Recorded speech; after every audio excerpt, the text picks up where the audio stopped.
Mr. Speaker, I rise in opposition to this rule and the underlying bill. At the beginning of this Congress, expectations were high for meaningful progress on cybersecurity. Speaker Boehner even established a task force within the Republican conference to come up with recommendations. But a funny thing happened on the way to Cyber Week. Key Republican task force recommendations were abandoned. They abandoned measures to improve data breach notification laws, formalize DHS cyber role, and more importantly, enhance the cybersecurity of critical infrastructure networks. These omissions from Cybersecurity Week were no small matter. With all, we have critical infrastructure in our districts, be it a pipeline, a power plant, an airport, or even a dam. Top national security officials, both in the Obama and Bush administrations, have briefed us on the significant cyber attacks to critical infrastructure. They have told us that voluntary information sharing is simply not enough.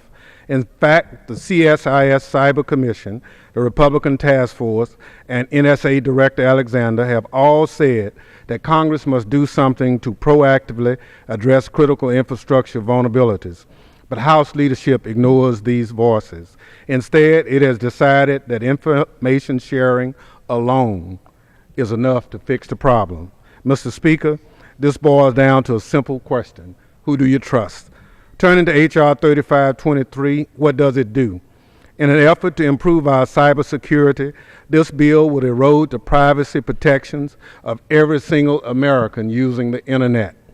Put simply, this bill will allow any certified business to share with any government agency, who can then use this information for any national security purpose and grant that business immunity from virtually any liability. None of these amendments authored by the Intelligence Committee would change this truth. Further, the Rules Committee decided to block consideration of amendments submitted by me and other like-minded colleagues to address the fundamental policy flaws in this bill.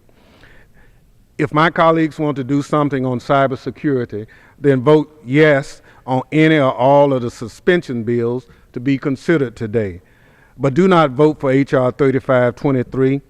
It would set us back privacy rights that our constituents have enjoyed since the beginning of the internet.